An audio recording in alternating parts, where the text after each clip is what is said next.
Bom dia, meu irmão, minha irmã, paz do Senhor Jesus. Nós estamos aqui para estudar mais uma lição da Escola Dominical. Hoje, o título da nossa lição é Ética Cristã.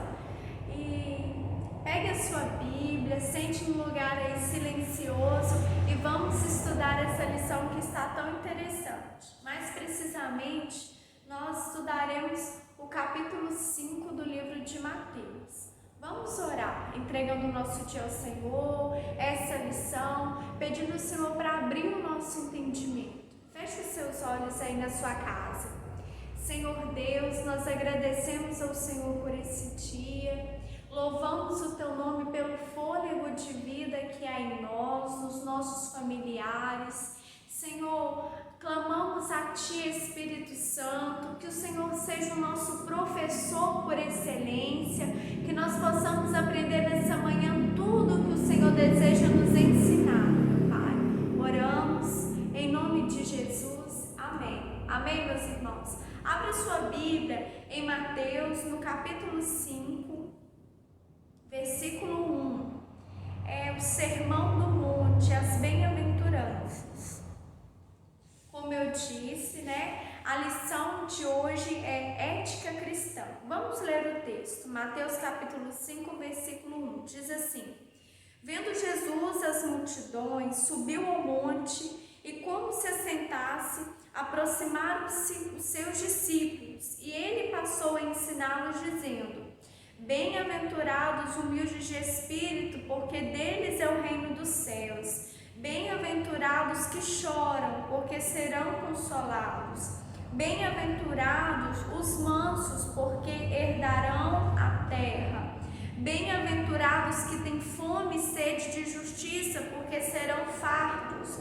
Bem-aventurados misericordiosos, porque alcançarão misericórdia. Bem-aventurados limpos de coração, porque verão a Deus. Bem-aventurados pacificadores, porque serão chamados filhos de Deus. Bem-aventurados perseguidos por causa da justiça, porque deles é o reino dos céus. Bem-aventurados sois, quando por minha causa vos injuriarem e vos perseguirem, e mentindo disserem todo o mal contra vós. Regozijai-vos e exultai, porque é grande o vosso galardão nos céus, pois assim perseguiram os profetas que viveram antes de vós. Amém? O contexto aqui histórico dessa passagem é o início do ministério de Jesus. Jesus aqui, ele estava iniciando o seu ministério. Ele havia chamado apenas 4 dos seus discípulos e poucos dias depois ele chamaria os 8 discípulos restantes. E aqui, como nós vemos, Jesus ele sobe essa colina, conhecido como o Monte das Bem-aventuranças, e que lá no contexto histórico é uma colina onde tem uma vegetação rasteira, com muitas flores, um lugar muito bonito. E ali Jesus começa a ensinar valores morais, éticos, mas também, além disso, valores espirituais. E como o tema aqui da lição diz, ética cristã, quando nós falamos dessa palavra ética, logo nós lembramos sobre moral, sobre fundamentos. E o cristão, ele tem como fundamento da sua vida os princípios bíblicos, as verdades bíblicas, os ensinamentos de Jesus. E para nós, esses princípios, as verdades bíblicas são irrenunciáveis. Nós não abrimos mão, nós não negociamos os nossos valores, os nossos princípios, aquilo que nos foi ensinado e nos é ensinado através da Bíblia. Porque para nós a Bíblia, ela é tida como uma regra de fé e prática, Então aqui Jesus estava ensinando para aquele povo ali valores espirituais, iniciando o seu ministério. Continue com a sua Bíblia aberta no Jesus continua aí o seu sermão para aquele povo. E no versículo 13, quando você lê, você vai ver que Jesus vai se referir aos discípulos como o sal da terra. E no versículo 14, ele fala dos discípulos como a luz do mundo. Olha o versículo 13. Vós sois o sal da terra. Ora, se o sal vier a ser insípido, como lhe restaurar o sabor? Para nada mais presta, senão para lançado fora, ser pisado pelos homens. Também no versículo 14 fala, olha, vós sois a luz do mundo. E Jesus aqui, ele estava ensinando para aquele povo, para os seus discípulos, para aquela multidão, e também nos ensinando como deve pautar a nossa vida hoje, como deve ser o nosso comportamento na sociedade, no nosso dia a dia, no contexto social, na nossa família. E assim como Jesus deu esse direcionamento lá para os discípulos, ele também nos adverte, olha, vocês são o sal da terra. E o sal, ele serve para duas coisas precisamente. Uma delas nós sabemos e usamos que é para o tempero, para temperar, para dar sabor. Uma comida sem sal é uma comida muito ruim, assim também como uma comida salgada, ela é terrível, por isso exige de nós uma moderação no nosso modo de viver, mas nós devemos então temperar, dar aquele sabor à vida das pessoas, fazer a diferença onde nós estivermos, levar ali Jesus onde nós formos, nos pequenos detalhes, dar aquela pitadinha de sal, né? Aquela pitada de sabor que só Jesus pode dar uma situação. E a outra característica do sal é também manter o alimento intacto, sem estragar. Na antiguidade, muitas pessoas usavam sal, né, para temperar a carne para ela não estragar. Só que se você parar para pensar, o sal ele só tinha essa propriedade para conservar se a carne ali estivesse boa. Então, tem que estar o quê? Em perfeito estado para ser conservado. Isso é muito interessante. E também a outra característica do discípulo é ser a luz do mundo. E quando a gente pensa em luz, a gente pensa assim em claridade, presença de Deus, a gente pensa em santidade, algo claro, limpo. E assim deve ser a nossa vida, a vida do cristão. Deve ser uma vida separada para Deus, porque isso é o significado da palavra santo. Ou seja, viver uma vida longe do pecado, correndo do pecado. E quando pecar, pedir perdão a Deus, crendo que existe um advogado que é fiel e justo para nos perdoar. Amém? E continuando aí no capítulo 5, Jesus no versículo 21, está assim o título, Jesus completa o que foi dito aos antigos. Jesus fala sobre o homicídio. E Jesus continua lhe falando, olha, diz assim no versículo 21, ouviste que foi dito aos antigos, não matarás, e quem matar estará sujeito ao julgamento. Eu, porém, vos digo que todo aquele que sem motivo se irá contra seu irmão estará sujeito a julgamento, e a quem proferir um insulto a seu irmão estará sujeito a julgamento do tribunal, e quem lhe chamar tolo estará sujeito ao inferno de fogo. Depois você pode continuar lendo. Então, ali nas leis de Moisés, nos 10 mandamentos, falava, não matarás. E Jesus, no seu sermão aqui, falando para os discípulos e para a multidão, Jesus fala assim, olha, eu te igualei disso. Não ireis contra o seu irmão. Se irá contra o seu irmão, estará sujeito a julgamento. Se insultar o irmão, estará sujeito a julgamento do tribunal. E Jesus vai nos ensinando que vai além. Ele fala do adultério. Nos 10 mandamentos, ali nas leis de Moisés, estava escrito: não adulterarás. E Jesus vai e continua falando: olha, eu digo que se você olhar e cobiçar, você já pecou, você já adulterou.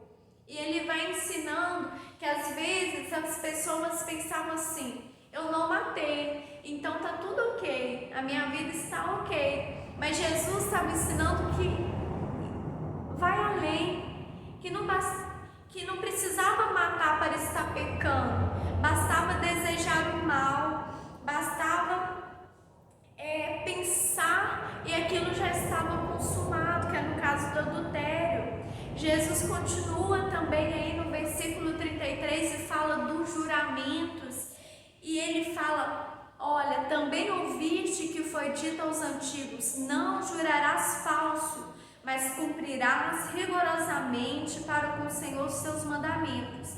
Eu, porém, vos digo: de modo algum jureis, nem pelo céu, por ser o trono de Deus, nem pela terra, e por aí vai. Então Jesus fala: não jureis, nem pelo céu e nem pela terra. E no final do versículo ainda fala o seguinte: seja a palavra do cristão sim, sim e não, não. Essa é a vontade de Deus, que a gente seja correto. Se você quer fazer algo, você fale sim, se não é não. Se você sabe que você não pode cumprir um compromisso, você já fala: olha, eu não posso.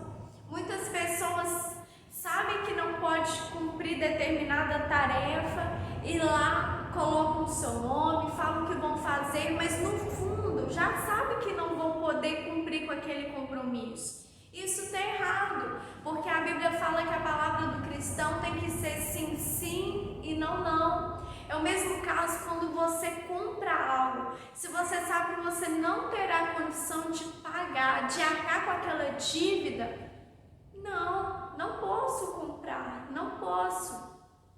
Porque assim deve ser a vida do cristão. E fala sobre a vingança, né? Que lá no Antigo Testamento era olho por olho, dente por dente, que é o que está no versículo 38. E Jesus fala: olha, se alguém te ferir numa face, vire a outra. E aqui Jesus ensina sobre o perdão, não vingar, ao contrário, perdoar, o amor ao próximo, no versículo 43, que diz: ouvistes, amarás o teu próximo e odiarás o teu inimigo. Eu, porém, vos digo: amai os vossos inimigos e orai pelos que vos perseguem. Então Jesus aqui ele ensina: olha, você não vai odiar o seu inimigo, você vai orar por ele. Você vai amar, você vai orar por aqueles que te perseguem. E no versículo 17, que nós pulamos aí do capítulo 5, o título diz assim: Jesus não veio revogar a lei, mas cumprir. Quando Jesus estava ali, fazendo esse discurso, esse sermão, e ele fala: olha, eu não vim revogar as leis de Moisés, não, eu vim cumprir, porque em verdade vos digo, até que o céu e a terra passem, nem o i nem o tio jamais passará da lei, até que tudo se cumpra. Jesus ele veio cumprir. Mas por que Jesus falou isso? O contexto daquela época e até nos dias atuais é que os judeus são muito presos aos seus costumes, às suas tradições.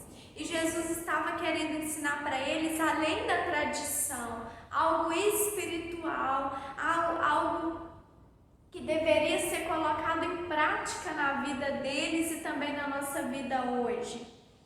E em Mateus capítulo 15, versículo 8, diz assim: este povo honra-me com os lábios, mas o seu coração está longe de mim. Jesus sabia que naquela época ali, muitas pessoas obedeciam os mandamentos, muitas pessoas não abriam mão de nenhuma tradição sequer, mas o seu coração estava longe de Deus, da presença de Deus, estava fechado para Jesus. Tanto que ele diz isso: olha, me honra com os lábios, mas o seu coração está longe de mim. Por isso que Jesus, ele dá esses ensinamentos. Então vamos lá. A ética que influencia. No Sermão do Monte, Cristo definiu os cidadãos do céu como sal da terra e como uma cidade edificada sobre o monte. Não há como viver qualquer dessas definições sem modificar o mundo ao redor, ainda que seja apenas o espaço imediatamente à sua volta. O cidadão do céu é aquele que não se contenta em ser cristão dentro da igreja, mas se esforça para fazer a diferença na sociedade em que vive. Então, os nossos princípios, né, é uma ética que influencia. É impossível nós sermos cristãos apenas dentro da igreja. Há em nós o desejo de levar o amor de Deus, de ser o sal, de ser a luz, e isso transforma onde nós estamos. Existe uma urgência de que vivamos como cidadãos do céu.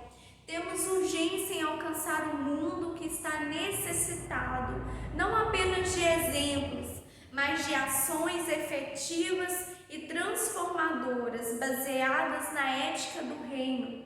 Quando a igreja se omite, peca por não fazer, que é o que está escrito em Tiago 4,17, que nós pecamos quando não fazemos o bem.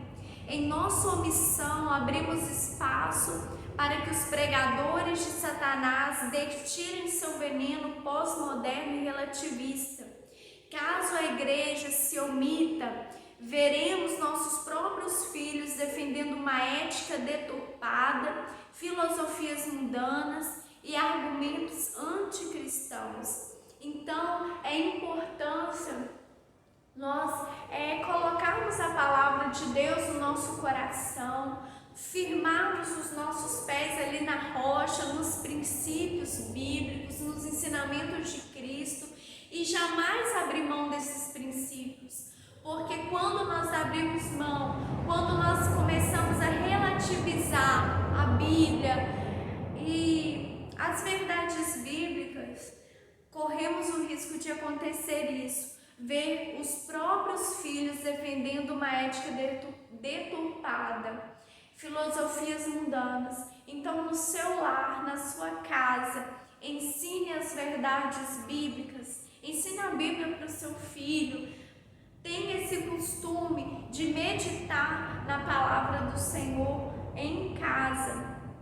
No Salmo 119, no versículo 11, ele fala sobre isso, sobre manter o coração íntegro, puro diante de Deus. E até uma passagem que se refere aos jovens, né? Vou abrir aqui, Salmo 119, 11, diz assim: de que maneira poderá o jovem guardar puro o seu caminho, observando segundo a tua palavra? De todo o coração te busquei, não me deixes fugir aos teus mandamentos. Guardo no coração as tuas palavras, para não pecar contra ti. Então, nós precisamos fazer assim, guardar a palavra no nosso coração para não pecarmos contra Deus. A ética que gera a nossa vida, que pauta a nossa vida, são os valores cristãos. Então, meu irmão, faça diferença onde você estiver, que a sua vida seja pautada por Cristo e que aonde você for, aonde eu for, que eu seja conhecida como uma seguidora de Cristo. Vamos orar agradecendo a Deus por essa lição.